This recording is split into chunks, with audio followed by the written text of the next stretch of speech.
Absolutely. Good to see you. How's everybody doing? I'm JP Kinerk. I'm with Gardens Alive. We're a direct-to-consumer horticultural company. We specialize in seeds, plants, and some gifts. It's a kind of a sidebar. But I mean, speaking for our company, and less me, we're historically, you know, steeped in testing, right? That was how we made every single decision because we were a catalog company. We were direct mail. So just like back in the old days when you had television, radio out of home, we were able to track a lot easier, right? It was geo holdout, simple stuff, right? We're going to hold out from this market, mail to the rest. Well, I'm oversimplifying. I'm not your math person, Stephanie, so don't attack me. but the point being, that was very easy to track. And then as the age of the internet came about and we had to adapt before I got there, obviously, that was a big challenge, right? Because you have a culture that was all like, we don't do a darn thing, as Jake was saying, until we see results, right? So that really hamstrung us for a long time because, we're trying to say like, well, okay, we know Facebook's going to be good for us. Everything makes sense. Our demographics there, all this stuff, but we're not seeing any way that this really is showing us payback. And then, of course, I'm sure everyone here already knows the attribution platforms of each individual supplier is fraught with all kinds of terror. So yeah, I mean, I guess just to put a bow on it, that was the big challenge for us. And, coming from the creative side, where admittedly we think we know sometimes like this is what the customer wants, I've definitely can talk about that more later, but that's 180 in my opinion, the experiences I've had learning about modern testing. If numbers are presenting an insight, it's, well, okay, just that. Is it an insight or an observation? Those are two different things. So I think she pointed that out well. Yeah. And then to Jake's point, well, okay, you have to, when you see that insight, you have to know where you've been, obviously. So you have to have the data points from the past, and then you have to know what's changed. And that could be something in the platform that you're using, or that could be your customer base, because we'll often say that doesn't make sense. That's not our customer. Well, your customer may have changed. So you have to be asking yourself that question.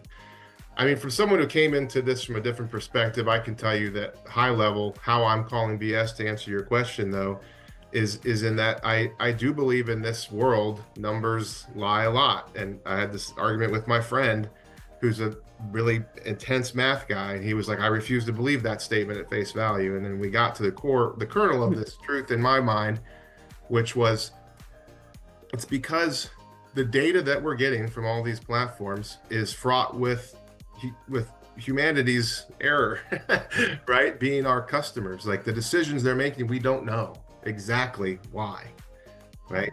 You have to have that, and that's gonna make confounds and otherwise perfect formulas. So that's why this is really important, this kind of testing. And you have to ask yourself is, do you need agency help? Because most agencies, and what kind of help? Let's just look within Meta, for example, not picking on anyone here, but just looking at Meta for an example. There's all kinds of agencies that specialize in different things about Meta, the ad buying, the organic side, the reporting side, and some agencies that do all of that. Yeah. And I think Stephanie's right in some degree that as a client, you have to evolve and understand what you need, because every agency is going to come with their best foot forward and try to help you. Like they're going to say, like, if we can do this, we can make this change for you. And ultimately, they just don't have probably access yet to knowing exactly what you need. So you have to define that very, very intentionally as a brand. And that's going to just set you up for success right out the gate. And, because you can't necessarily always fault someone for trying to sell you what it is they do, because they may not know yet what you do. And on the flip side, I would say, research your clients, get deep. And if they say, if I would go back in agency land, I would probably turn down a couple of clients that we took, because I would say, we are not what you need. You don't need a 360 agency to do a big idea ad campaign for you. You need a good media buyer or, whatever. I look at it a little differently, that I think most of the time, and we don't know, and we'll continue to not know,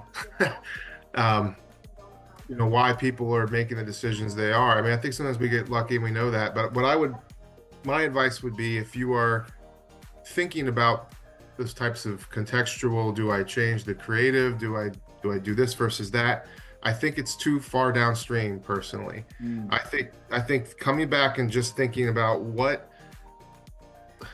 doing your best to think about what the customer wants, what's going to make their not just decision to buy, but their experience with whatever it is you're selling better. Right. That's where you have to start there. You might find more meaningful campaign level things to test, and then creative will kind of evolve based on what you're trying to accomplish, versus saying, is blue or pink better for ad engagement? I mean, that personally drives me nuts. Without the customer experience in mind. That's always a good. How much time you got? No, I mean, I think I really resonated with with what both of you said, but I think what Stephanie was saying, be okay embracing what you don't know.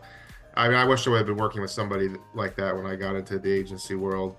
I mean, I spent a lot of time feeling that pressure, and then that basically augmented my bias and ego, and that hurt. That did not get me anywhere I wanted to go. So learning those lessons maybe a little ahead of time would have been a better journey.